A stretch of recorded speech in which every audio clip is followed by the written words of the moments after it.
de novembre de la Càtedra Ferrater Mora de Pensament Contemporani, i aquesta vegada tenim un goig especial i particular pel fet de tenir aquí el professor Lluís Santaló. Quan fa un parell d'anys parlàvem amb Ferrater Mora sobre el programa i el programa futur de la càtedra i ens sortia el nom de Lluís Santaló, recordo que en Ferrater el comentari va ser que bé, en aquesta llista de primeres figures hi podem tenir un gironí, ja que la càtedra és a Girona, ens costarà de trobar-ne gaires, que bé, posem-li. I Santaló va fer el següent comentari. Diu, millor que sigui de matemàtiques i no de filosofia, perquè si comencéssim a obrir la porta a filòsofs catalans, això seria un vesper, va dir. Hi hauria un rebombori, tothom hi voldria ser. En el cas de Santaló, com a matemàtic era absolutament indiscutible que Lluís Santaló era qui havia d'ocupar la càtedra i, per tant, en aquest sentit, teníem l'elecció realment molt fàcil. Estem molt contents que hagi vingut, agraïts que hagi acceptat y sabem segur que será muy profitoso. Quisiera agradecer también muy particularmente la presencia no solo de su esposa y de su hija, sino también de los profesores invitados que asisten al seminario, el doctor Affentranger, el doctor Martínez Naveiras, Martínez Naveiras de Valencia. Mañana se van a incorporar Enric Trillas y Claudia Alsina, los dos matemáticos catalanes conocidos. El miércoles se va a incorporar el profesor Ortiz, que está trabajando en Londres. Y finalmente, conferencias públicas que se han anunciado a través de la Merced, que van a ser 3 conferencias de un carácter como más general, para un público más amplio, y que van a producirse mañana martes, día 7, día 5, jueves día 7, sino de speakers, de conferenciantes. El día 5, mañana, no va a comenzar el doctor del martes, que se va a llevar al jueves. Y el siguiente martes sería el profesor Santaló, que en aquel marco de tentación, más allá de eso. En algunos casos, la verdad es que nos ha sido muy difícil localizar algunas de las fuentes, las muchísimas obras de la obra de Santaló, o en alguna obra en especial, nosotros con mucho gusto la buscaríamos. Pues muchísimas gracias.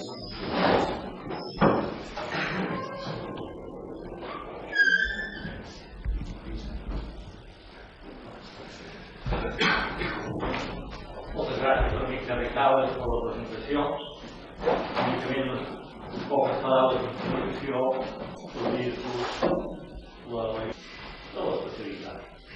Va fer una gran il·lusió perquè després de tants anys, ja des de 50, que jo estava en aquest carrer, fins al institut, que era abans, aquí a l'Alma de la Costa, en una universitat autònoma, o una universitat politècnica, o una universitat al servei de Catalunya. El objetivo de este programa, como ustedes habrán visto, es más o menos el siguiente. Hablar de estableció que ya la compañía la hice un poco antes de programar todo, ha habido algunas alteraciones. Por ejemplo, vamos a hacer lo que pienso exponer en los seminarios esta semana y la otra.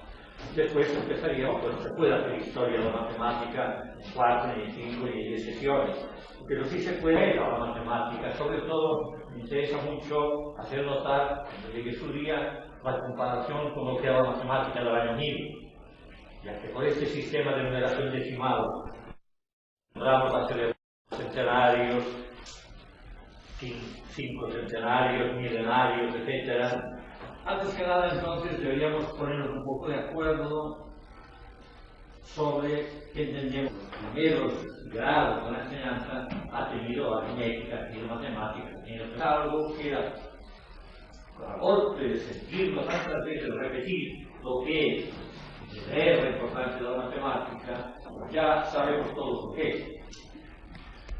Sin embargo, cuando se intenta una definición para no entender nada, lo que dice dice a otra palabra que más tarde es la que daban Verden y Whitehead del año 30 al 32, en un libro, Los Fundamentos de la Geometría, ellos refiriéndose Naturalmente puede existir nada porque quiénes son estas personas que se consideran competentes. Y hay nuevos conceptos. Para el matemático profesional analizan, critican todo lo que se publica en matemática en el mundo, que se considera original. Entonces, matemática es aquello que queda registrado como tal en el Mathematical Reviews Platón, de Veblen y de Whitehead. Unos años después, la repetía Ortega y Gasset en cuanto a filosofía. Empezó a dejar memoria de sus hechos, quedó constatado hasta su presente. Es una definición para quiere decir que estas cosas tan generales no se puede dar una definición demasiado precisa, hay que concentrarse con esas directores o quienes tenían que gobernar su república, como primera cosa era que supieran la ciencia del cálculo, que él decía la ciencia del 1, 2, 3, y segunda cosa, la ciencia de la forma, de la geometría. Y desde entonces, por tradición, por admiración, durante toda la Edad Media, trivium, quadrivium, todos los sistemas educativos, la matemática aparece siempre. Nos dedicaremos también un poco a hablar si esta manera que la matemática aparece siempre, si aparece bien o no, qué discusiones hay. Entraremos en el problema de la didáctica de la matemática. Didáctica que, como ustedes saben, o la mayoría deben saber, está muy debatida. Siempre hay congresos de educación matemática, reuniones de enseñanza de la matemática, para ver si lo que se está haciendo en matemática en el mundo está bien o no. En sus dos aspectos, en el aspecto de saber qué es lo que hay que dar, en el aspecto de los contenidos, qué tenemos que dar, qué tenemos que enseñar, y en el aspecto didáctico, cómo enseñar esto de la mejor manera posible. Pongámonos de acuerdo con psicólogos, educadores, para ver la mejor manera de hacerlo. Es un problema eterno, multitud de simposios, multitud de reuniones, cada uno tiene sus opiniones, y bueno, está bien que cada uno tenga su opinión, pero convendría, sobre todo los profesores de matemáticas, que somos profesores de matemáticas en cualquier nivel, conviene mucho que pensemos en cada momento si lo que enseñamos, ¿por qué lo enseñamos? ¿Qué motivos hay el profesor de secundaria para enseñar esta matemática que enseña? Y si llega a la universidad, ¿qué motivos hay al profesor que quiere formar ingenieros para enseñarles determinada matemática?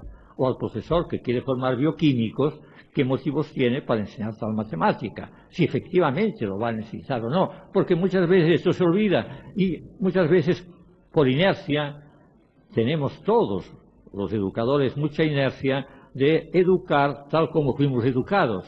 Y muchas veces decimos enseñamos esto y en cualquier nivel, desde la primera enseñanza hasta la universitaria, enseño esto porque esto me fue enseñado a mí y porque veo que están los textos y porque creo que va a ser útil.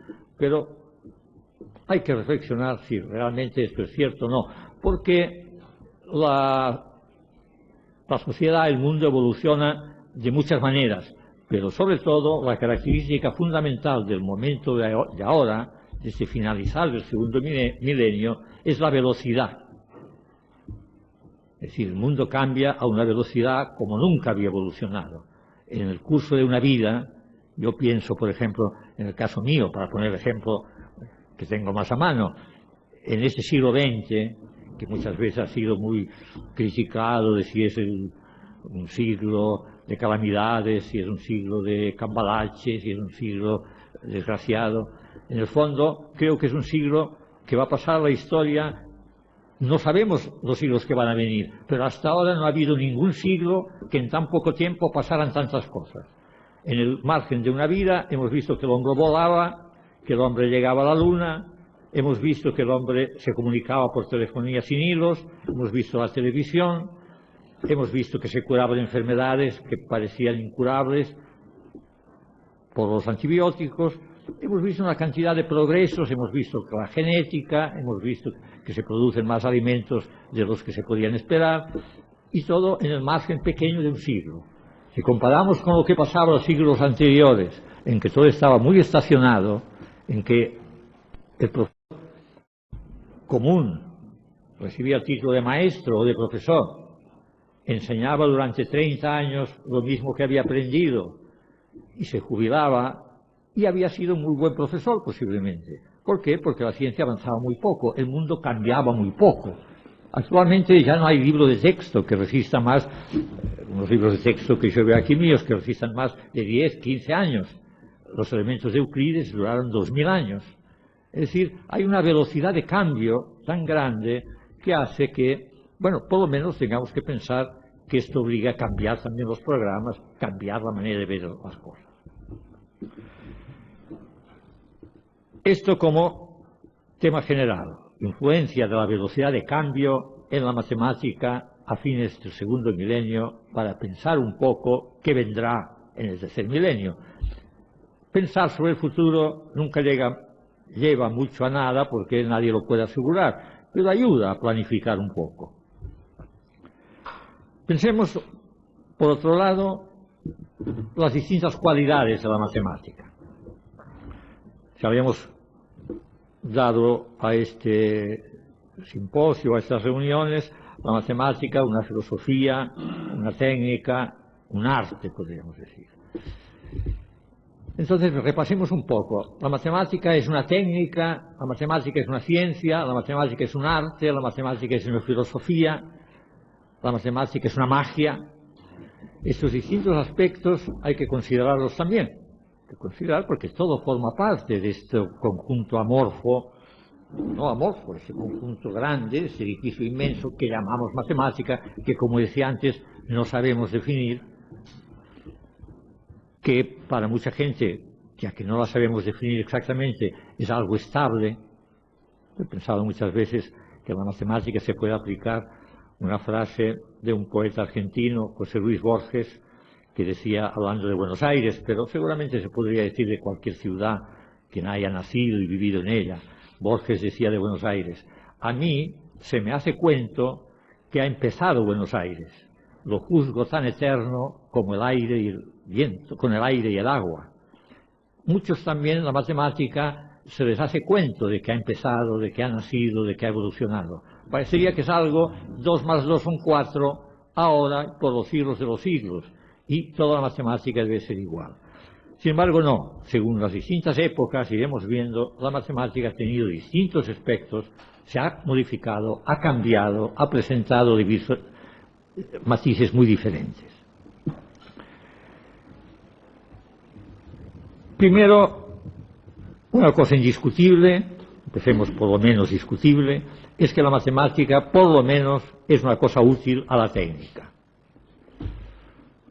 La gente puede dudar de si ciertas cosas de la matemática van a ser útiles o son caprichos de matemáticos, pero no puede dudar de las ventajas que saca de la técnica. Nadie puede dudar de que tenemos televisores y que le gusta tener un televisor y que le gusta ver un partido de fútbol que tiene lugar a miles de kilómetros de distancia simultáneamente. Entonces, técnica. ¿Esto es matemática? Bueno, lo de siempre. Con la matemática sola no hubiéramos fabricado televisores, pero sin la matemática tampoco. Quiere decir que la matemática algo tiene que ver en este progreso tecnológico. Y en todos los aspectos tenemos tomografía computarizada. Bueno, hoy se hace el diagnóstico médico mucho más exacto que hace años por las tomografías computarizadas. Veremos que la tomografía computarizada, desde el punto de vista matemático, es un problema matemático. Un problema que nació en el año 17, puramente matemático. Después vino la técnica. Después vino la manera de llevar estas radiografías seriadas a una pantalla para verlo y estudiarlo bien. Pero si no hubiera habido la matemática previa, no se hubiera conseguido. Nuevamente la frase: con la matemática sola no tendríamos tomógrafos computarizados, pero sin la matemática tampoco. Y así todo, el hombre llegó a la Luna. Es una maravilla, nos da una satisfacción de orgullo de decir, el hombre hemos podido llegar a la Luna. Por un lado, los poetas, la poesía ha perdido. La Luna ya no es algo poético, cantado siglos y siglos. La Luna es una cosa muerta, árida, pero hemos pisado la luna, el hombre ha llegado a la luna. Esto enorgullece a nuestra condición de hombres. Con la matemática sola no hubiéramos llegado a la luna, pero sin la matemática tampoco. Se hubieran podido hacer los cálculos necesarios para llegar y para regresar. De manera que la matemática es importante en la técnica es indiscutible. Que la matemática en sí es también una técnica, también hay la técnica de dividir. A los chicos desde la primera enseñanza les enseñamos a cómo se divide. Primero les enseñamos, o debemos enseñarlos, qué quiere decir dividir. Después una técnica de dividir, una técnica que se hay que aprender de memoria, porque es como toda técnica. No se puede explicar detalle por detalle. La técnica se hace así. Y a medida que aumenta la dificultad en matemáticas, también la integración, la resolución de ecuaciones diferenciales, hay cierta técnica. Una técnica que quiere decir aplicar reglas de manera casi automática para llegar a resultados. Por tanto, ya tenemos que la matemática en sí, en parte de la matemática, no toda la matemática, es técnica y, en gran manera, casi toda la matemática es útil a lo que llamamos técnica o tecnología para el progreso incesante de este siglo XX, sobre todo, y ya del siglo XIX. Por otra parte, ¿la matemática es un arte o no? También aquí viene una definición. ¿Qué quiere decir arte o ciencia? Yo no sé exactamente, entraría en la filosofía y tampoco yo lo sé, cuál es la definición de arte.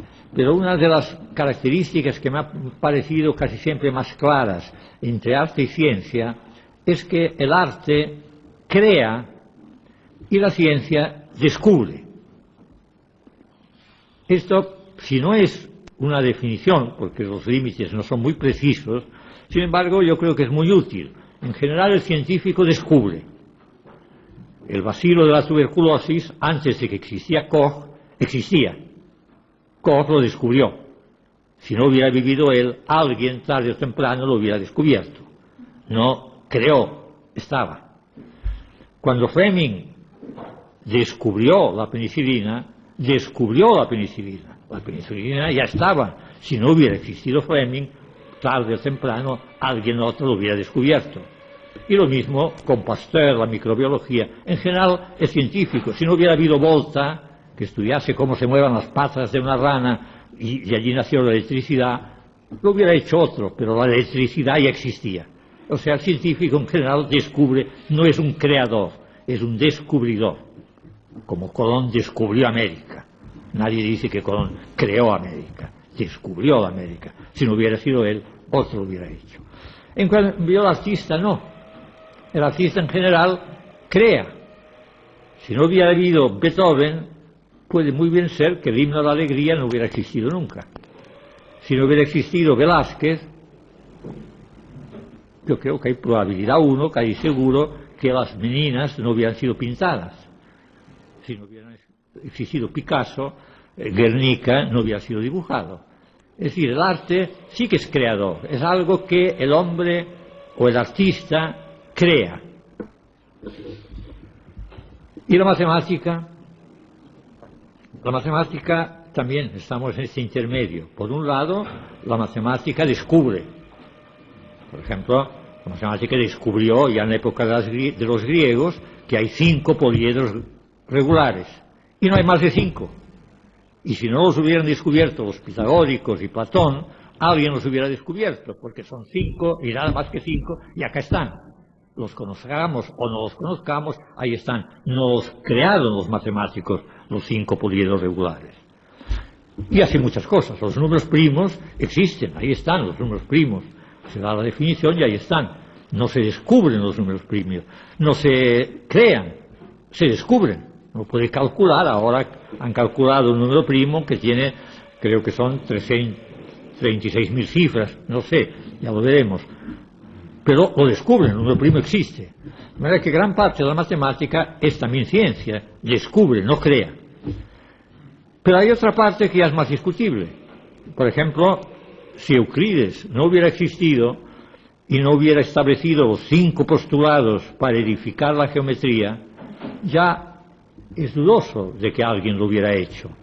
Quizá hubiera hecho otros postulados, hubiera salido otra geometría, otra cosa, no sé, pero los postulados no existían, fue una creación de la mente de Euclides.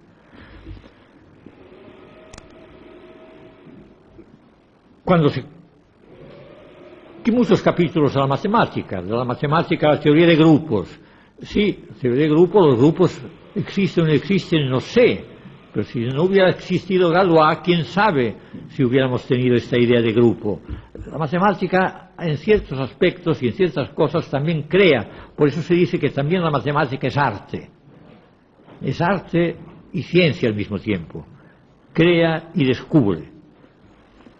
Y aquí la dificultad es definir de una manera precisa, y hay matemáticos más descubridores, matemáticos más creativos. Pero, por otra parte, en estas relaciones de la matemática y el arte, hay primero esto que acabo de decir, si la matemática es ciencia o es arte, bueno, yo creo que tiene parte de las dos cosas, según la parte de la matemática que consideremos, es más arte o es más ciencia. Pero por otra parte, la matemática es un gran auxiliar de las artes, esto es otra cosa. La matemática, ya lo decían, decía Gauss, es la reina de las ciencias, pero también la sirvienta de todas las ciencias. Y también de las artes, diría yo. Hay mucho arte que está supeditado o que está ayudado o al cual la matemática contribuye a desarrollar. Por ejemplo, la famosa división áurea, la regla de oro para formar cuadros de Luca Pacioli del siglo XVI. Por ejemplo, los arquitectos, cuando hablan de las proporciones entre el todo y las partes, o de las partes entre sí, en cuanto hay proporciones, hay algo de matemática, y la matemática ayuda. Cuando se creó la perspectiva, con Durero, por ejemplo, entonces la matemática es geometría. La geometría sirvió para que los pintores pudieran pintar con más perspectiva, estudiaron perspectiva. O sea, la matemática ayuda al arte. Yo miraba todavía el otro día, pasar por Figueras, una reproducción de la Última Cena de Dalí. Ustedes ven allí la Última Cena de Dalí, un dodecaedro. Pues bien, este dodecaedro, una vez me entretenía en Buenos Aires en hacerlo, está dibujado con las reglas más perfectas de la proyectiva, de la perspectiva. Es decir, Dalí tenía sus cosas, todos sabemos, pero sabía mucha geometría descriptiva. El dodecaedro aquel no lo pinta cualquiera. Y al decir el dodecaedro, lo mismo los cristos vistos de arriba y ciertos dibujos. O sea, que el arte, a través de la perspectiva, también debe a la matemática. Que la matemática está vinculada con el arte a través de ciertas reglas de la perspectiva, de ciertas proporciones, de ciertas medidas. Hay un libro famoso de un gran matemático, George Birkhoff, sobre la medida estética, que trata de medir, de alguna manera, la estética de las obras de arte, dando un número, cuantificando. No ha tenido mucho éxito, se comprende que es muy difícil de hacer, pero algo puede decir la matemática y el arte. La música y la matemática, desde Pitágoras ha estado vinculado. O sea, la matemática no solo de por sí es arte en ciertas partes de la matemática, porque crea, sino que también contribuye al desarrollo del arte. Otro aspecto de la matemática que veremos a lo largo de la historia, que siempre aparece, a veces disminuye un poco de moda o de importancia, de repente surge, es la matemática como magia. Es decir, este respeto a la matemática como capaz de tener cosas esotéricas, de poder descubrir cosas ocultas, de tener misterios. Y así ya vemos desde los pitagóricos, siglo VII antes de nuestra era, y que dicen que ya lo habían tomado de otras civilizaciones, hay documentos, parece, hindúes o chinos, que todos los números tenían su significado. La unidad, el número 1, bueno, era la unidad. Hay un solo Dios, la mónada es la base de todo, una unidad. para citar otro poeta argentino, no Miguel Hernández, sino José Hernández, en su Martín Fierro dice: el Dios de todas las cosas solo creó la unidad, lo demás es obra del hombre, así que empezó a contar. Prefiero que la unidad siempre ha preocupado a poetas, a filósofos y a matemáticos. El número 1, el comienzo. Al número 2 también aparece con muchos significados a través de la historia, a través de la magia, a través de la astrología. ¿Por qué? Es muy natural, el 2 es una cosa y su opuesto.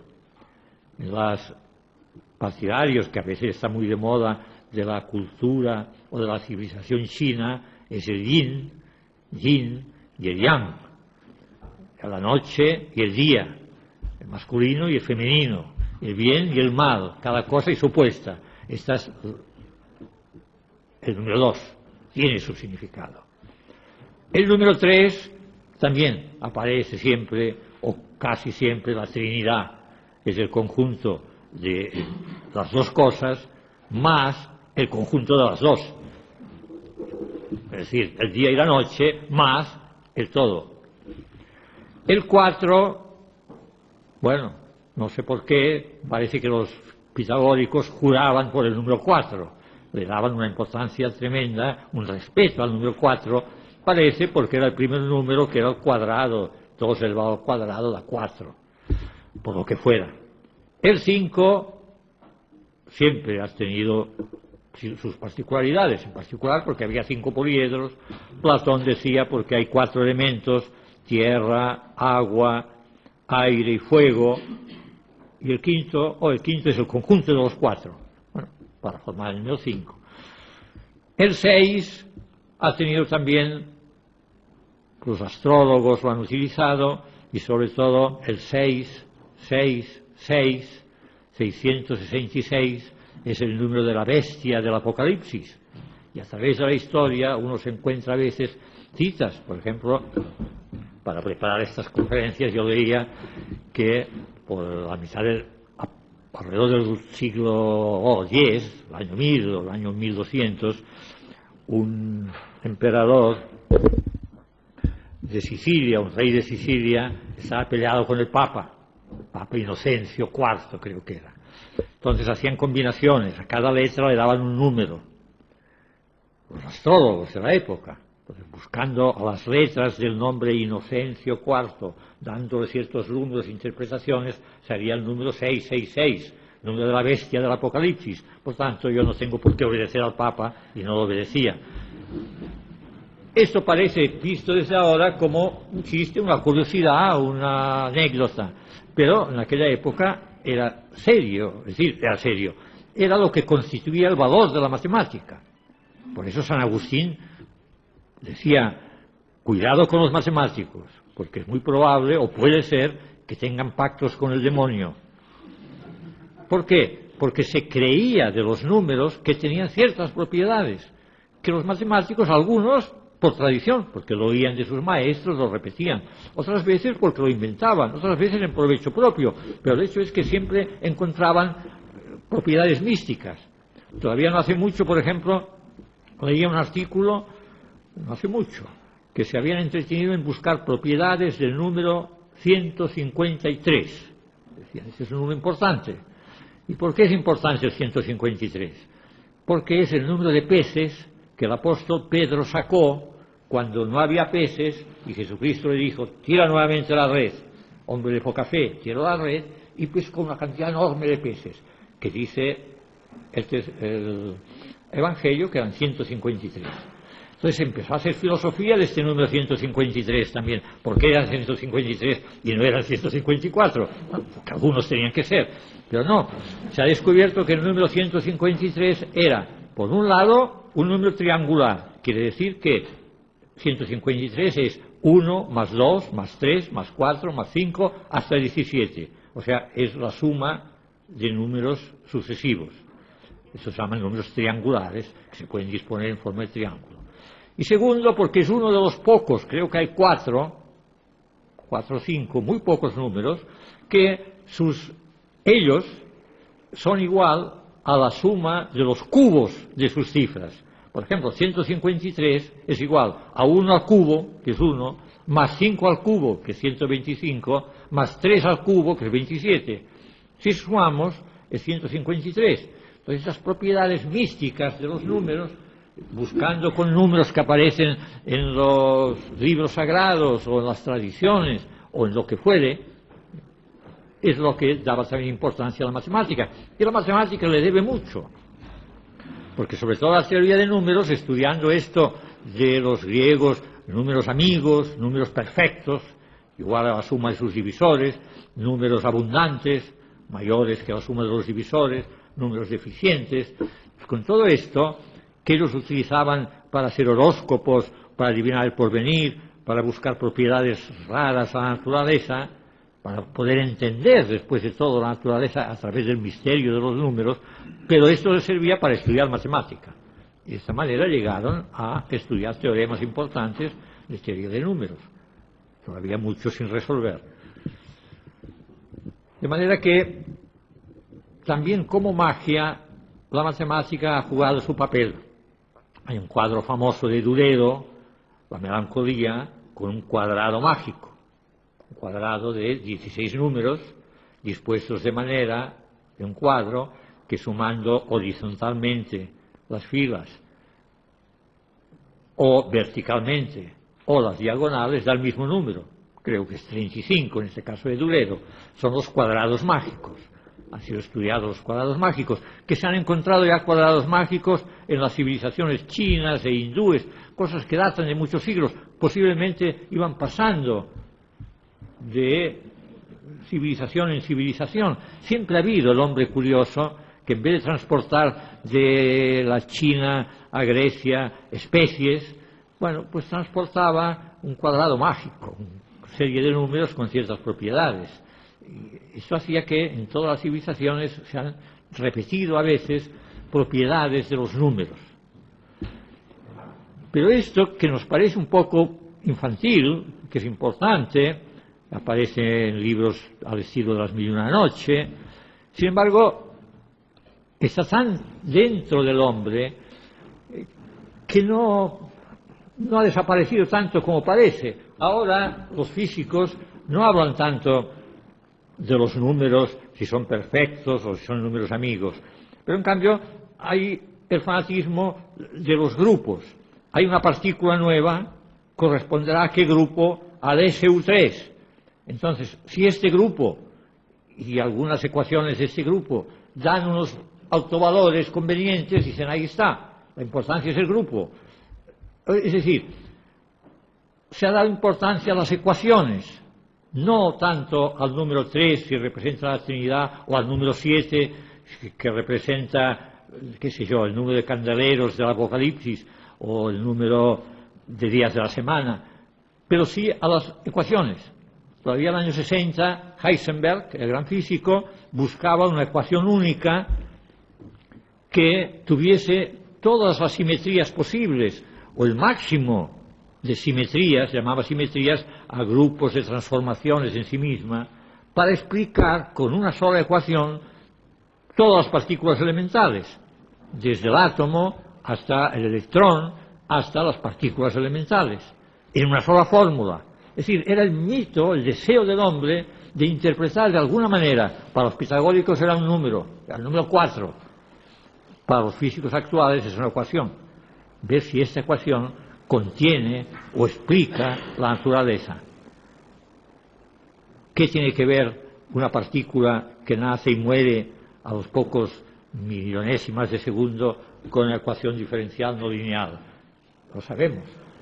Tampoco sabían los pitagóricos qué tenía que ver el número 4 con lo que fuera, con una epidemia que se había aparecido en los habitantes de Semos. Pero el mito este de que con la matemática, sean los números enteros, sean las ecuaciones, sean los grupos, sean los nuevos elementos ahora de los físicos, las cuerdas, los twistos, etc., y la realidad ha persistido. Cambia la forma, pero históricamente es la misma manera. El hombre busca explicar la naturaleza y busca a través del símbolo y una simbología muy adecuada es la matemática. Buscar un símbolo, que será una ecuación, será un nuevo elemento, un tensor. Einstein pudo hacer la relatividad porque aparecieron los tensores. Si no hubiera conocido los tensores, no hubiera podido plantear sus ecuaciones. Pero el tensor, ¿qué es? Es un ente matemático, que lo crearon los matemáticos porque, por lo que fuera. Entonces se vio que sí, que con aquello podía explicar también a su manera la gravitación.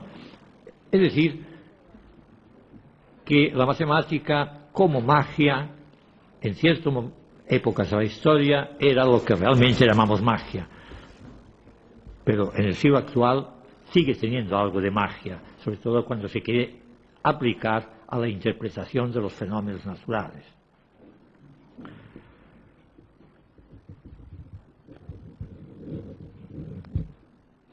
¿Qué otro aspecto se puede ver de la matemática? Como filosofía. Matemática y filosofía, en el fondo, es muy parecido. Casi hasta hace 2 siglos o 3 siglos, los filósofos eran matemáticos y los matemáticos eran filósofos. Descartes era tan filósofo como matemático, y así eran, en general, muchos de los filósofos. Después se fue separando, pero los dos, por su lado, pretenden entender el mundo, pretenden entender qué papel juega el hombre y qué es el universo. Entonces, en este aspecto, yo creo que en muchas partes los matemáticos han avanzado o han sido superiores a los filósofos, en otros no. Por ejemplo, la ética es filosofía, la matemática todavía no ha entrado. Este ideal que tenía Leibniz de decir, no, se van a terminar las guerras. Los principales dirigentes, y en vez de discutir, dirán, calculemos. Hacen los cálculos, señor, has perdido, se terminó. Eso es un ideal. El hombre no admite razones, o si las admite hasta cierto punto.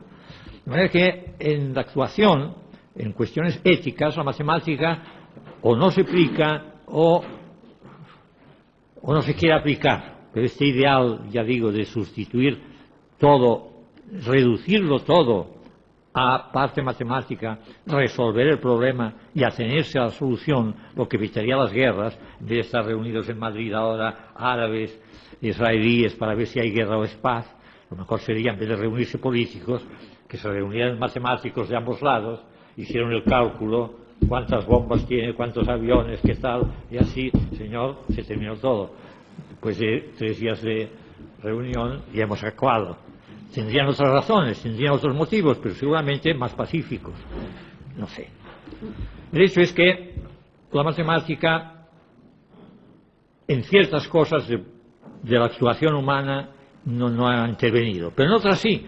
Por ejemplo, los filósofos habían discutido mucho y han discutido y siguen discutiendo sobre lo que es el espacio.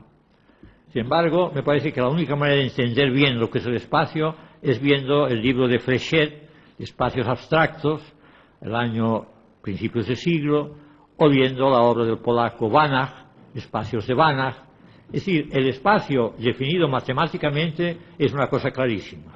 Una ve qué espacio hay, qué tipos de espacios hay, qué podemos hacer con el espacio. Es claro. Lo demás, si se empieza a filosofar sobre el espacio, bueno, depende de la mentalidad, pero yo nunca lo entendí. En matemáticas, en cambio, está claro. Lo mismo con el tiempo. Discutir sobre el tiempo filosóficamente, bueno, se puede decir muchas cosas. ¿Qué es el tiempo? Siempre transcurre igual, es homogéneo, no transcurre a veces más rápido, a veces no. Cuando uno sufre, el tiempo va mucho más lento. Cuando uno es feliz, el tiempo transcurre para él mucho más rápido. No sé, se puede discutir, hacer mucha filosofía sobre el tiempo, pero en cambio cuando lo toman los matemáticos, lo toma Einstein o Minkowski en el espacio-tiempo, y está bien claro. El tiempo es una coordenada, señores. Ahí está. Es un número real que va desde menos infinito a más infinito, y ahí lo tienen, este es el tiempo. Ahora estamos aquí, dentro de 1000 años estaremos allá. Si el tiempo se puede comprimir o no se puede comprimir, depende de la matemática que hagamos. Es una variable. O sea, que yo creo que la matemática ha ayudado mucho a la filosofía. Que los matemáticos han dicho cosas a los filósofos que han servido mucho para aclarar. También a la viceversa, Sobre todo a lo largo de la historia, los filósofos han dicho mucho que han ayudado a los matemáticos. La idea de conjunto, hasta que vino, o del infinito. Miren todas las paradojas de los griegos, todo lo que se decía sobre el infinito, y sigue diciendo. Cantor, un matemático, es el que resolvió. En la teoría de conjuntos vio claro lo que era el infinito, lo que podía llegar, presentó problemas resueltos, otros no resueltos, pero quedaba claro, por lo menos desde el punto de vista matemático, desde el punto de vista expresable, mucho más claro que desde el punto filosófico de las discusiones. Pero eso es un poco cuestión de gustos.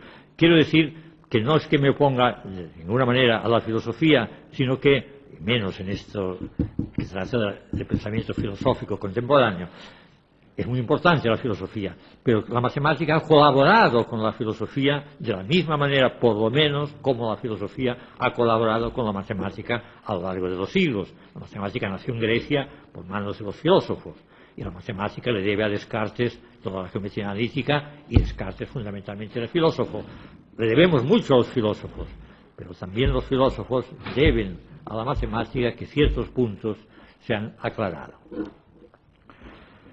Y finalmente, y con esto yo terminaría para conversar todos juntos, finalmente quería mencionar, había leído algunas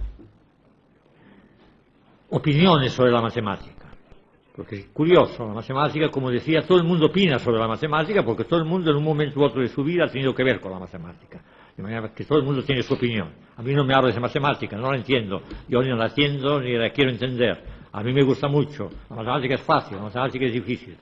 Pero también los grandes hombres han hablado sobre la matemática. Y eso es lo que es interesante, recopilar un poco qué es lo que se ha dicho los grandes hombres de la matemática. Y como os decía antes, San Agustín decía cuidado, no decía ni que sí ni que no, decía nada más cuidado con los matemáticos. Puede ser, no decía que los tuvieran, que tengan pactos con el demonio. En el derecho romano también, matemática interdicta es, no sé por qué razón, pero estaba prohibida la matemática. Cierto que la matemática tenía ese sentido de magia, un poco distinto de lo que entendemos ahora de las tablas de multiplicar y dividir de la escuela. Otro enemigo de la matemática, por otra parte, un privilegiado en todos los órdenes, fue Goethe. Goethe es famoso sus frases contra la matemática. Siempre que tenía oportunidad, los matemáticos son como los franceses. Se les dice una cosa, la traducen a su idioma y a nadie lo entiende. Estaba enojado porque nadie le había hecho caso de su teoría de los colores, por lo que fuera. Pero siempre que Goethe se topaba con algo de matemática, decía, no, pues los matemáticos tergiversan las cosas. Como los franceses, o no sé. Pues él decía como los franceses. Los traducen a su idioma y nadie los entiende. En cambio había otros poetas, Novalis, que siempre se menciona, lo mencionamos los matemáticos, porque defendía siempre a los matemáticos. Decía, Dios se comunica con los hombres a través de la matemática. Después siempre, en los distintos oportunidades, se ha querido atribuir, Dios es matemático, han dicho, se ha dicho muchas veces, porque es matemático por esta armonía que vemos en el universo, los planetas girando alrededor del Sol, toda esta armonía. Mientras lo veamos así, todo tan armónico, es obra de un matemático. Dios es un creador matemático. Pero por otra parte, cuando se llega al átomo, se ven cosas que ya no se explican tan claro. Entonces uno dice, esto parece hecho al azar. Y dice Einstein, no puede ser, porque Dios, el buen Dios, no juega los dados para crear un universo. Y últimamente leía, me hacía gracia, que un día hablaremos, un matemático, no sé quién, un físico, decía, Einstein dice, Dios ha creado el universo no ha creado el universo jugando a los dados. Dice, pero lo que pasa es que sí, pero eran unos dados cargados, es decir, eran unos dados falsos, que por eso pasan estas paradojas. Explicaba las paradojas también como el azar, como un juego de dados. Lo que pasa es que no un juego de dados noble. Claro, esto no dice muy bien a favor de Dios, pero es la frase de decir que el mundo actualmente, en estos momentos, en la teoría del caos, la teoría caótica, ya no ve tanto orden en el universo, ya no ve tanto lo que vemos tan lindo, este cielo azul que todos vemos, ni es cielo ni es azul, sino que lo ve todo mucho más enmarañado. Cuando se ve en pequeño, cuando estudia el átomo, cuando vio la manera como se mueven las partículas elementales, ya desconfía un poco de este orden preconcebido y tan exacto que decía Laplace. Ya cree que puede intervenir el azar, y hay cosas imprevisibles, hay cosas que no es que no podamos saber porque somos ignorantes, si es que no las podemos saber nunca porque por esencia son debidos al azar. Y añade esta frase, también siempre las frases hay que interpretarlas, no son precisas. Es decir, sí, Dios creó el mundo a los dados, pero además eran dados cargados, o sea, dados falsos. En resumen, entonces, esta es la visión general del curso. Mañana empezaremos un poco con Egipto y Grecia, qué pasaba desde el punto de vista que acabamos de enunciar. Después pasaremos, que me interesa mucho, a la Edad Media y al año 1000. Me interesa el año 1000, primero, porque interesa, si vamos a entrar al año 2000, lo natural es saber qué pasó en el año 1000, no en el año 1422, sino en el año 1000. 422 por el descubrimiento de América, pero desde el punto de vista matemático vamos a entrar al año 2000, qué pasó en el año 1000, y nos encontraremos que justo en el año 1000 era el único papa matemático, Silvestre II, creo que es el único gran matemático, Gilbert d'Aurillac, que fue papa, y precisamente contribuyó mucho en aquella época, en un momento parecido en el actual, lo veremos con más detalle, pero ya lo adelanto, por el siguiente motivo. Era la época, alrededor del año 1000, lo que pasa es que entonces todo iba mucho más lento, en que se cambió los métodos de cálculo. Hasta el año 1000 o por allá se calculaba en cifras romanas, ya con un gran adelanto. Los romanos calculaban con los dedos, con una habilidad extraordinaria, o con ábacos. El mismo Gilberto d'Aurillac había inventado abacos especiales para pequeños cálculos, pero justo empezaba a introducir a través de los árabes el sistema de numeración actual, el arábigo hindú, los números que ahora usamos, las cifras arábigas, el sistema de numeración posicional, el número cero y el cálculo. Con lo cual, los especialistas, que entonces necesitaban, sobre todo la Iglesia, necesitaba especialistas muy versados en matemáticas para poder calcular la fecha de Pascua, las fechas móviles de la Iglesia. Entonces, con el sistema de numeración decimal, que se multiplica de manera fácil, que se divide de manera fácil, cuando se aprende lo que hacen los niños ahora en la escuela, todo se simplificó.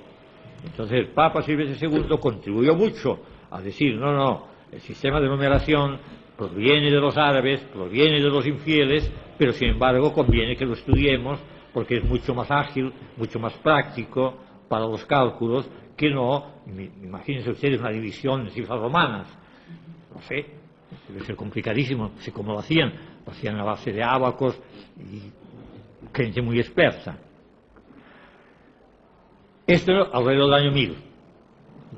La introducción del sistema de numeración duró entonces casi 100, 200 años, todo iba muy lento, desde los primeros libros hasta que llegó la imprenta en 1400 lo difundió, todo muy lento. Ahora todo va muy rápido.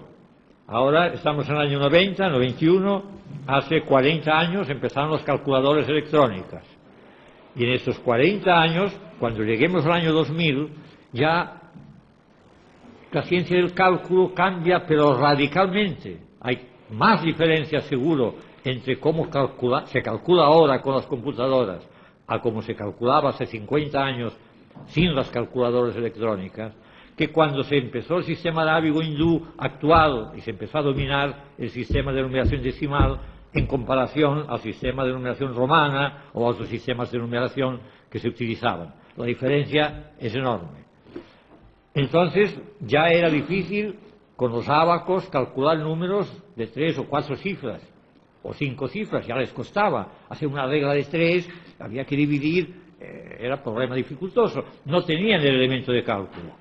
Ahora con las calculadoras se calculan números de 80 cifras, de 100 cifras, el número primo mayor creo que tiene 2.000 o 3.000 o 300.000 cifras, qué sé yo. Se ha calculado el número pi con 1.000 millones de decimales. Es decir, terminamos el milenio con una herramienta no mayor, incomparablemente mayor a la que habíamos tenido nunca para calcular. Ya no hay problema de cantidad de números, ni de cantidad de ecuaciones, ni de cantidad de incógnitas. El cálculo desaparece, el cálculo se hace. Pues ahora el misterio será cómo aprovechar esto y qué aparecerá. No podemos quedarnos calculando. Podemos calcular números de 120 cifras por otro de 120 cifras por el placer de calcular. No daría nada, pero lo más probable es que esto dé lugar a otra matemática. Así como el sistema de numeración decimal lentamente dio lugar al cálculo. ¿Se imaginan que Newton hubiera tenido que calcular derivadas en cifras romanas? No sé si se ha estudiado cómo se podría haber hecho, no entiendo, posiblemente el cálculo no hubiera llegado. Pero actualmente disponemos de una herramienta de cálculo parecido. O sea, 1000 años después, la calculatoria no tiene nada que ver, hace un paso, no de un gigante, de 1000 gigantes contra lo que había anteriormente. En 50 años el cálculo ha progresado completamente. Y esto tiene que repercutir, está repercutiendo en todas partes. Cuesta todavía introducirlo en la escuela, porque todavía hay la tradición del maestro. ¿Cómo? No vas a ver las tablas. Bueno, saber las tablas, sí, las tablas tiene que saber. Lo mismo. No por eso vamos a prohibir las calculadoras. Sería lo mismo que decir, ¿cómo? Prohibamos los autos, porque si no se olvidarán de caminar. Porque no se olviden de caminar, suprimamos los autos, así tendrán que caminar. Y no. Puede haber calculadora y saber las tablas. 3×4, nadie dirá un momento, la calculadora 3×4, 12. Las tablas se van a saber. Pero muchos cálculos que no se pueden hacer sin calculadora se harán. Muchos cálculos complicados, divisiones largas, complicaciones, sistemas de ecuaciones complicados, todo se hará con el cálculo. Entonces, ¿qué hacer?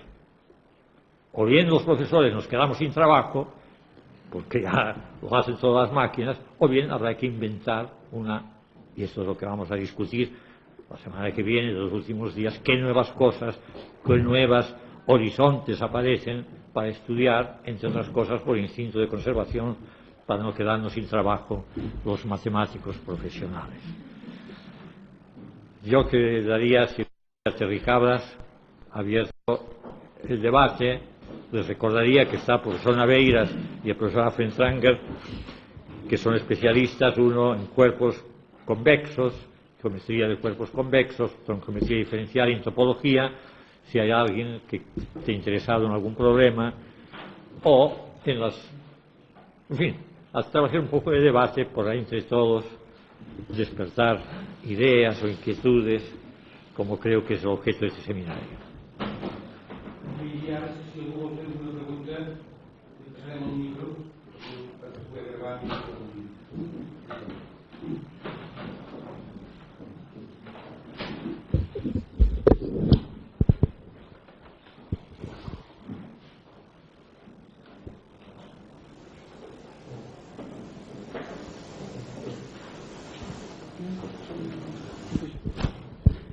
Yo sí quería preguntar una cosa que no he, seguramente que por no ser matemático yo no he entendido bien, y es cuando presentaba que en el cambio del primer milenio, ahora respecto al primer milenio, el cambio que se produce ahora es más grande, más importante que el cambio que se produjo en el sistema de cálculo en el primer milenio. Aparentemente no lo parece, ahora yo voy a decir seguramente un disparate, porque la impresión es que en el primer milenio el cambio fue de modo de calcular. En cambio ahora parece que el cambio que se produce es un cambio cuantitativo, es decir, en la velocidad del cálculo, en la posibilidad simultánea de cálculos, pero no en el estilo de calcular, o también en el modo de calcular. Claro, yo creo que sí. En parte es cierto, pero en parte, es decir, lo que pasó en el primer milenio, que digo, decimos el primer milenio para fijar las ideas, en realidad tardó desde el 900 hasta el 1300, fue muy lenta la introducción del nuevo sistema de numeración. También el nuevo sistema de numeración no se cambió, las operaciones eran las mismas operaciones que hacían ya los egipcios, la multiplicación, incluso problemas muy parecidos, los hacían. Lo que pasa es que se pudieron resolver mucho más fácilmente. Lo que antes se necesitaba un técnico con sus abacos y sus gráficos, no sé cómo lo hacía, con los nuevos sistemas de numeración, más o menos se hizo como ahora hacen los chicos en las escuelas. No tan rápidamente, tardó, ya digo, tal vez un siglo, pero se podía multiplicar, dividir, por tanto problemas de regla de 3, repartos proporcionales. Ya los egipcios hacían repartos proporcionales. Esos son los problemas más importantes de la historia, porque repartir herencias siempre ha sido interesante, o repartir impuestos, gastos del gobierno, repartirlo entre los habitantes. Mira que el problema de repartos proporcionales, yo creo que ahora se da poca importancia. Están los programas vigentes en matemáticas en todas partes, pero habría que darles más importancia, porque esos problemas más antiguos, pues bien, el problema era el mismo, era que repartir proporcionalmente, pero la manera de hacerlo cuando no se disponía de un elemento de cálculo era complicado, había que acudir a especialistas, los reyes tenían por eso se disputaban a los primeros matemáticos, que a veces eran astrólogos o filósofos o lo que fuera, para resolver este tipo de problemas. En cambio, cuando se tuvo el sistema de numeración actual, ya en cualquier convento había quien sabía dividir. Ahora es lo mismo. De momento, bueno, esto hizo que después aparecieran nuevas cosas. Pues vino, debido a esto, tal vez, no sé, pero debido a esto, Galileo pudo expresar la ley en fórmulas. Es decir, Galileo se considera el creador de la física moderna, de la nueva ciencia. Estudiaba la torre de Pisa, cómo caían los cuerpos, o el péndulo, cómo oscilaba. Si la ley del péndulo hubiera tenido que expresarlo en cifras romanas y hacer el cálculo de la longitud o una raíz cuadrada, pues no sé lo que hubiera pasado, a lo mejor hubiera hecho lo mismo, pero al disponer ya de un elemento de cálculo más adecuado, las cosas iban mejor. Ahora la cosa es parecida. No sabemos, esto es el gran incógnito, si aparecerán nuevos problemas. Y hablaremos, parece que sí, por el caos. O sea, ahora estamos en un momento de pesimismo. En la época griega se creía que todo el mundo era tan armonioso, todo perfecto. El cometa Halley, hace 70 años volverá a venir con un reloj. Todo está sincronizado hasta el segundo. Perfecto. Ahora ya se desconfía de esto, porque al mirar el átomo ya no ocurre la cosa tan simple. Entonces se habla del caos, doctrinas caóticas, que todo es caótico. Y esto no sabemos cómo tratar. No sabemos si con este nuevo método de cálculo, en cuanto a velocidad, fundamentalmente velocidad y tamaño, o sea, números grandes que no se podían tratar, ahora se puede hablar de números grandes. Antes, por ejemplo, que es el gran milagro griego, Euclides, 3 siglos antes de nuestra era, demostraba que había infinitos números primos. Es la misma demostración que se da ahora en segundo o tercer año de bachillerato o de enseñanza media, a los 14 o 15 años. Hay infinitos números primos. Pero si a Euclides se le hubiera dicho, muy bien, usted me dice que hay infinitos números primos, a ver, deme 200, ya no sé si los hubiera podido calcular, porque calculaban con piedras las letras del alfabeto, números hasta 100, ya parece que al llegar a 10.000, ya para ellos era infinito, la míriada, no sé cómo lo llamaban, ya no podían calcular más. Entonces, pasado un número primo mayor de 10.000, no hubieran podido calcular. Ahí se ve, es un ejemplo típico del poder de la matemática. No podía calcular nada más, pongamos que hasta números primos de 4 o 5 cifras, aún con mucho trabajo. Sin embargo, sabía demostrar que había infinitos. Ahora nos ocurrirá lo mismo, ahora sabemos llegar mucho más avanzado, enorme cantidad de cifras, ahora no sabemos qué hacer con ellas. Tendrá que ver, posiblemente surgirán nuevos problemas y nuevas teorías para poder utilizar este gran instrumental de cálculo que ahora poseemos. Instrumental de cálculo que ha superado, yo creo, lo que uno sospechaba. Pero la velocidad actualmente de las computadoras actuales, la posibilidad que hacen cuando actúan en paralelo, son cosas que escapan. Bueno, tiene que ser uno ya muy joven que se acostumbre, tiene que acostumbrarse, pero escapan a toda la mentalidad un poco clásica de las posibilidades. Hablar de un número primo de 120 cifras. Primo no primo, un número de 120 cifras no termino nunca de contarlo. Nadie pretende contarlo, pero se buscan propiedades.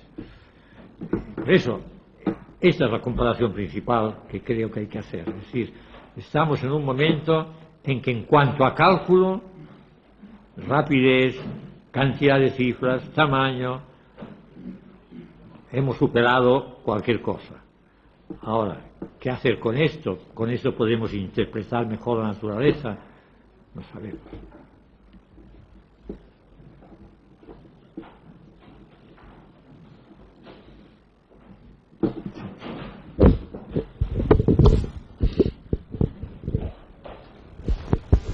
Una pregunta, no sé si tiene lógica o no, pero ¿se puede saber exactamente cuándo empezó la matemática?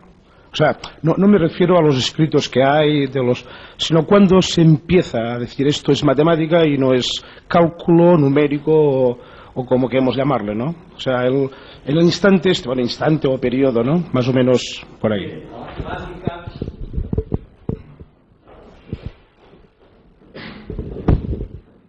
Le cuento la anécdota, que usted seguramente debe conocer, tal vez, que es así. Parece que entre los griegos circulaba la tradición oral de que había inventado los números, no la matemática, los números, Palamedes. Palamedes era un personaje mitológico que se le atribuían varias cosas, entre ellos veremos en su día la invención del juego de dados. Pero parece que también se le atribuía que había inventado los números. Y Platón dice, en la República, dice, cuando me dicen que Palamedes inventó los números, yo le pregunto, ¿es que Agamenón, anterior a Palamedes, no sabía cuántos pies tenía? Va a decir, la idea de número es posiblemente igual que desde que el hombre empezó a pensar la idea intuitiva. Si el hombre sabe que tenía 2 manos, y si le faltaba una, y seguramente se iba a cazar, cazaba 3 venados y uno le robaba uno, seguramente lo notaba. O sea, la idea de número es posiblemente muy primitiva. Ahora, ¿cuándo empieza la clasificación? Los restos es lo que veremos mañana un poco. Empieza la matemática en Egipto, Caldea, Babilonia, etc. Pero ¿cuándo empieza la división? Fundamental es con Platón mismo. Es decir, Platón, es terrible el peso que tuvo durante siglos, y posiblemente con razón, es el que divide la matemática pura de la matemática aplicada. Es decir, considera la matemática pura, matemática que es para elevar el espíritu, para subir a las altas regiones, para el bien, y la matemática aplicada que la desprecia, es la matemática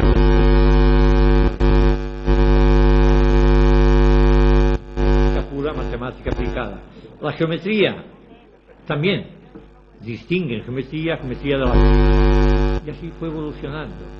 Después viene el cálculo con Newton, y actualmente saber no solo definir matemáticas, sino incluso saber los límites es muy difícil. Es decir, la lógica, hay lógica, y después lo que dicen lógica matemática.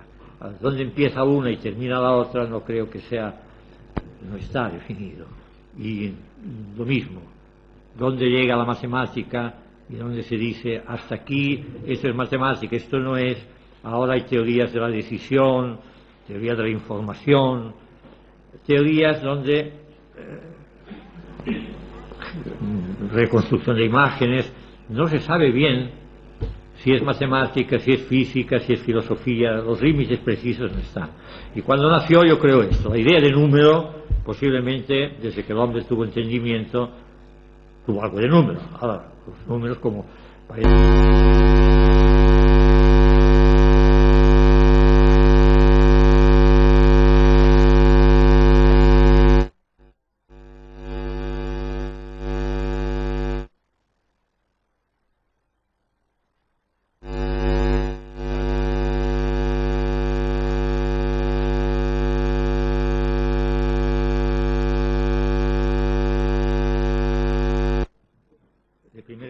que dicen allí, o sea, a los 6 años, para enseñar bien, me decía una profesora, oh, lo bien que lo entienden, usted viera lo bien que lo entienden los chicos, os dibujo aquí 3 monos y 4 bananas, y les digo, a ver, cada mono una flecha, una banana, este mono come esta banana, como sobra una banana, me dicen 4 es mayor que 3.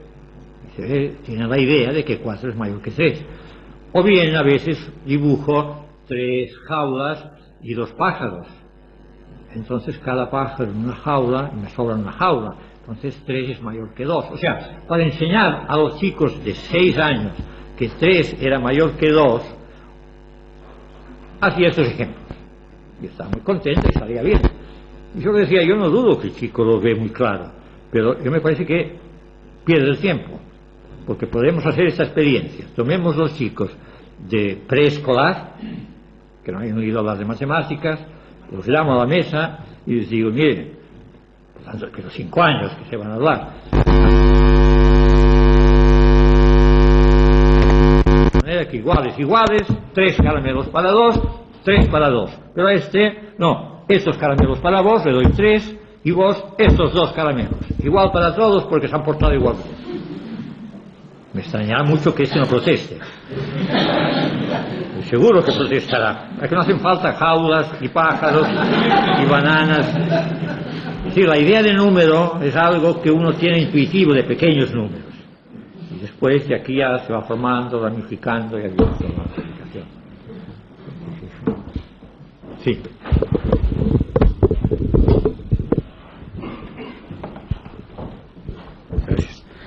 Profesor Santoló, usted ha hablado de la relación de la matemática con cualquier otra actividad humana y ha mencionado un ejemplo concreto de intentar medir la estética, por ejemplo, ¿no? El profesor Birkhoff ha hecho alguna cuestión de esto.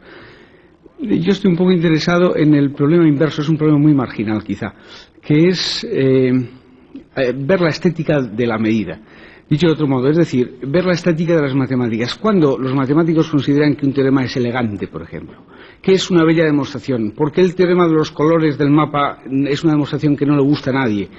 ¿Por qué cuando hubo un intento de demostrar el teorema de Fermat, todo el mundo se alegró de que no saliera porque es más bello el problema que quizá la solución?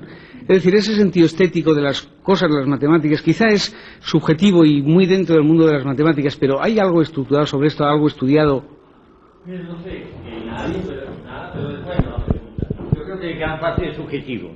Pero así como hay, por ejemplo, este libro de Birkhoff, y hay otros que estudian la medida de los objetos de arte, sobre todo el tamaño de los cuadros y de las vasijas griegas, ciertas magnitudes para si son más hermosas o no. Es decir, aplicar la matemática a la estética, de esto hay libros, pero tiene usted razón, no se me había ocurrido, no sé si hay alguien que pueda, o algo, para empezar, de aplicar la estética a la matemática misma, porque es cierto que hay demostraciones que uno dice son elegantes, son estéticas, que sé yo, la que mencionaba antes, de que hay infinitos números primos, que se pueda dar a los 14 años de edad y el alumno lo entiende porque es una cosa clara, es elegante, es una cosa desde Euclides, pues eso se ha repetido. En cambio hay otras demostraciones que será verdad, qué sé yo, demostrar, para mí por lo menos el teorema de Jordan, que una curva cerrada divide el plano en 2 partes, que no se puede ir de una a otra sin salir, sin cruzar el borde, yo no he tenido nunca paciencia de estudiar la demostración, porque me parece tan evidente que entonces no es elegante. Sin embargo, comprendo que hay que demostrarlo. Y lo que usted dice, la demostración de los 4 colores. Todavía leía no hace poco un libro de Dieudonné, no sé qué han traducido, por el honor del espíritu humano, lo titula, de la matemática. También desprecia el problema de los 4 colores, para los que no sean técnicos, es que cualquier mapa se puede colorear con solo 4 colores, de manera que cada región, cada país, tenga un color distinto y no haya 2 regiones con frontera común del mismo color. Pueden tener un punto común, o sea, pero no toda una frontera. Era un teorema de hace 100 años, más o menos, un poco más ahora, y al final se demostró por calculadoras. ¿Qué quiere decir por calculadoras? Que con mucha paciencia, parece, estudiaron 1200 casos. No por uno, 1200. Pero estos 1200, para cada uno había que estudiar de que sí era posible colorear, necesitaba muchas horas de computadora muy potente. Entonces todo el mundo lo acepta, sí, parece que sí, alguno lo habrá repetido, pero ningún matemático se queda satisfecho de eso. Es decir, una demostración de un teorema que para ver, el matemático en general quiere entender qué hay escondido dentro del teorema, por qué ocurre esto, que tenga que utilizar varias horas de gran computadora y al final los números resultan. Por eso no es elegante, no es que se dude de la demostración, posiblemente nadie duda, pero es un prototipo que yo creo que si hiciera una votación, quien lo considera elegante o no, seguramente nadie lo encontraría elegante. Y así. Ahora, que se haya intentado una medida de la elegancia o de la hermosura o de la belleza de las matemáticas, no sé, tiene razón. En el arte sí. Este mismo que le digo de Birkhoff lo aplica a los jarrones y lo aplica incluso a la música. Hace algunas canciones, yo como no soy músico no entiendo, pero algunas notas musicales, y él le da un número, gradúa la belleza de tal conjunto de notas musicales. Que en la música sí, además la música tradicionalmente ha estado vinculada a la matemática. Pero eso de siempre, uno lo aplica a los demás, pero a sí mismo, a los matemáticos mismos, es muy difícil de aplicar. Yo creo que es muy subjetivo. Es decir, hay matemáticos más abstractos que una demostración abstracta. Otra cosa, ustedes habrán visto, suele estar en todas las bibliotecas, y no sé la cantidad de gente que lo ha leído, supongo que sí, que muchos, los principios de matemática, de lógica matemática, los principios de Rosa. Bueno, hay una cantidad de fórmulas, de páginas y páginas y páginas y páginas para demostrar, por ejemplo, que entre 1 y 2 no hay ningún número entero.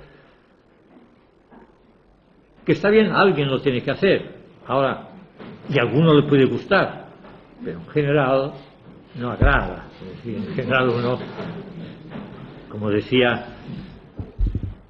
hablando de esto en la época de la matemática moderna, hubo un ministro belga, debía ser muy inteligente, me parece a mí, porque pasó una circular a los profesores diciendo: todo profesor de enseñanza media y primaria y media, cuando hay una propiedad que parezca evidente a los alumnos y se acierta, no intentará demostrarla. Lo cual me parece muy sensato. Lo que parece evidente, dejémoslo como evidente si es que lo es. Porque hay tantas cosas que aprender que si empezamos en sutilezas, esto que dejémoslo a los matemáticos profesionales, esto es otra cosa. Que va a la universidad porque le gusta a los matemáticos y se pueden tener varias horas en computadora para demostrar, qué sé yo, que entre 1 millón o 1000 millones y 1000 millones 3 hay un solo número primo, calcula y calcula y calcula, y bueno, todo el mundo lo dirá. Pero pasar horas con esto, en fin, es cuestión de gusto, es una cosa muy subjetiva. Fernando, seguramente se podría decir sobre este punto que si hay algún criterio que se aplica, es decir, no es muy claro que es la estética de la matemática, pero si hay algún criterio que se aplica, por ejemplo, el de la simplicidad. He dicho que algunos de una forma intuitiva, el lógico o el matemático, aplican el criterio del simplex Sí, similumbrari, la ¿verdad? simplicidad es una cuestión tan subjetiva como lo otro. Lo que es simple para una persona. No, pero incluso le dirías que, por ejemplo, que hay dos criterios, el de la claridad y el de la simplicidad, que hasta cierto punto ganarían un cierto consenso. Quiero decir, el problema claramente planteado frente al problema no claramente planteado, seguro que produce una, no solo una resolución mejor, sino un cierto nivel de satisfacción al matemático. Yo sospecho que la belleza de matemáticas va relacionada también con la satisfacción, como incluso la belleza de los concursos, ¿verdad? De belleza, con la satisfacción. Entonces, el matemático seguramente gana más satisfacción con la claridad, es decir, cuando el enunciado es claro, y cuando hablo de simplicidad me refiero incluso a brevedad. Al menos en lógica, obviamente es así. Frente a dos demostraciones, una breve y otra larga e inmensa, diré, perdone usted, pero me quedo con la breve. Pero también hay demostraciones muy bonitas, que son muy largas, y se hacen más breves. Y también tiene su estética esto. O sea, y yo creo también que pues interesante las demostraciones constructivas. O sea, cuando haces una demostración vas construyendo, no sé, el teorema de Steinitz, vas construyendo la base. Bueno, esto me parece que también tiene belleza, y esto es muy largo, y después ya entras en un principio de inducción, etcétera, ¿no? O sea que yo creo que esto es muy complicado, O sea, no es decirte, no, la cosa de decir lo sencillo es lo bello. Bueno, puede ser que sí, pero también puede haber cosas largas muy bellas, ¿no?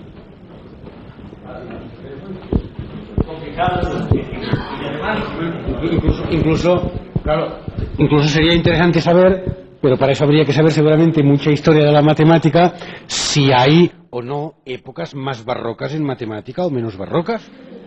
Pero ¿por qué no? Seguro que las hay. Por otra parte, también otro punto, hablando de lógica, también es muy difícil de medir, porque es muy subjetivo, cuando termina la demostración. Mire, ahí está también anécdota que se comenzaba en Princeton en la época, que era la siguiente. Había en Princeton 3 profesores muy famosos, los conocerán todos los matemáticos. Uno, Leibniz, que era un gran intuitivo. Chevalley, un algebrista puro. Y un lógico, Church, lógica matemática. Y se comentaba que había que ir con cuidado con esos profesores, los alumnos que seguían cursos, porque la palabra que al final, esto es evidente, tenía un significado muy distinto según cada uno de los 3. Por ejemplo, decían, en los clases de Leibniz, que a pesar de que escribía con todo rigor y era un gran matemático, en las clases era muy intuitivo, dice, hay que ir con cuidado, porque a veces Leibniz dice, esto es evidente, entonces uno llega a casa y ve que es falso, que no es evidente, que se ha equivocado, puede ser. Si Chevalley, el algebrista riguroso por 100%, decía, esto es evidente, el alumno llegaba a la casa, lo tenía que hacer, desmenuzar, hacer el cálculo, repetirlo, y al final decía, tiene razón, es cierto. Y cuando Church, el lógico, llegaba a la conclusión, es evidente, los alumnos hacía media hora que se habían dado cuenta de que era evidente.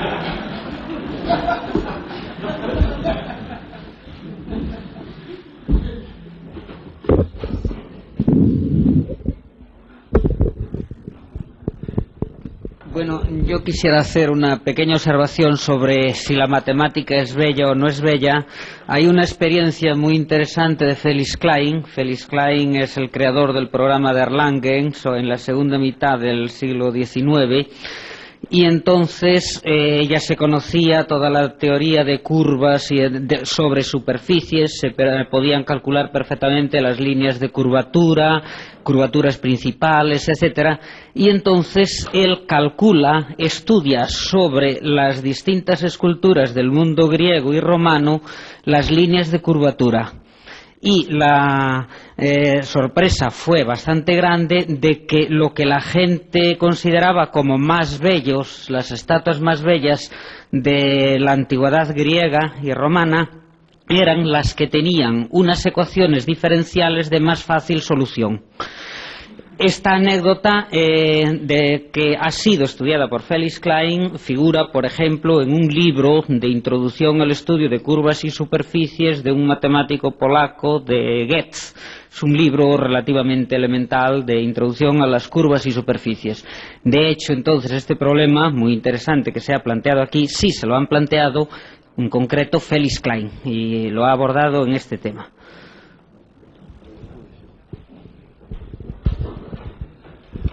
Yo en concreto quisiera decir que en nuestros tiempos que estudiábamos la geometría métrica había una técnica para graduar la simplicidad de un problema o de una demostración, que era la geometrografía, en la cual cada operación que intervenía tenía su peso medido. Y a través de este sistema se podía llegar a medir la simplicidad de la demostración o del problema, o vamos, de la solución del problema, la geometrografía.